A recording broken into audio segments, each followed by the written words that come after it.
கர்த்தருடைய பரிசுத்த நாமத்துக்கு மகிமை உண்டாவதாக. இந்த நாளில் ஒரு நல்ல வார்த்தையோடு உங்களை சந்திப்பதில் பெருமகிழ்ச்சி அடைகிறேன். சகரியா எழுதின புஸ்தகம், சகரியா தீர்க்கதரிசியின் புஸ்தகம் 2வது அதிகாரம் 10வது வசனத்தை பாருங்க. சீயோன் குமாரத்தியை கெம்பீரித்து பாடு, இதோ நான் வந்து உன் நடுவில் வாசம் பண்ணுவேன் என்று கர்த்தர் சொல்கிறார். ஆண்டவரே வந்து உங்க நடுவில் வாசம் பண்ணுவார். 5வது வசனத்துல சொல்வார், நான் அதற்கு சுற்றிலும் அக்கினி மதிலா இருப்பேன், அது நடுவில் மகிமையா இருப்பேன். ஆண்டவர் எப்படி உங்க சுற்றி அக்கினி மதிலா இருப்பார், உங்க நடுவில் இருப்பார், மகிமையா இருப்பார்.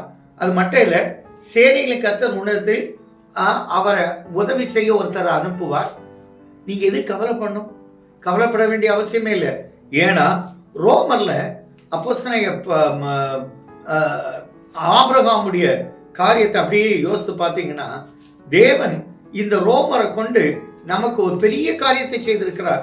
மீகால சொல்லியிருப்பார், தடைகளை நீக்கி போடுகிற கர்த்தர் முன்னால போறார், தடையை நீக்குவார். அவர் நம்ம கூட நடுவில் இருக்கிறதே தாங்க. தடைகளை நீக்கி போடுகிற கர்த்தர் முன்ன போய் தடைகளை நீக்கி அந்த வாசலுக்குள்ள போய் நம்மை ஆசீர்வதிக்கிற கர்த்தர். நிச்சயமா சொல்றேன், இந்த காரியத்தை ரோமர் 15:28 சொல்லியிருப்பார், இந்த காரியத்தை நான் நிறைவேற்றி இந்த பலனை உன் கையில பத்திரமாய் ஒப்புவிப்பேன். எப்படி? அவர் வந்து உங்க நடுவில் வாசம் பண்ணுவார். உங்களுடைய காரியத்தை அவர் நிறைவேற்றி பத்திரமா, எதெல்லாம் இழந்தீங்களோ உங்க கையில ஒப்படைச்சிருவார், எதெல்லாம் பிரயாசப்பட்டீங்களோ உங்க கையில ஒப்படைச்சிருவார், என்னென்ன காரியத்துக்காக அழைத்து திரிகிறீர்களோ அதை ஒப்படைச்சிருவார். சிலர் பார்த்தீங்கன்னா புத்திர பாக்கியத்துக்காக ஓடுவாங்க, அவங்களுக்கு புத்திர பாக்கியத்தை கட்டளையிடுவார். திருமண பிள்ளைகளுடைய திருமண காரியத்துக்காக அந்த காரியத்தை முடிப்பார், ப்ரமோஷனுக்காக அந்த காரியத்தை முடிப்பார், நீதிமன்றத்தில் வழக்கு இருக்கு அந்த காரியத்தை முடிப்பார்.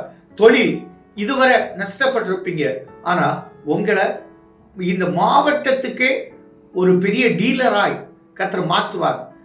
மாவட்டத்தை தலைவராக இருக்க உங்களை மாநில அளவில் கர்த்தர் ஒரு மேக்னெட்டா, பிசினஸ் மேக்னெட்டா கொண்டு வருவார். அதாங்க சொல்லல, நான் வந்து அதை நிறைவேற்றி உன் காரியத்தை உன் கையில கொடுத்துருவேன். நீங்க எது கவலைப்படுறீங்க?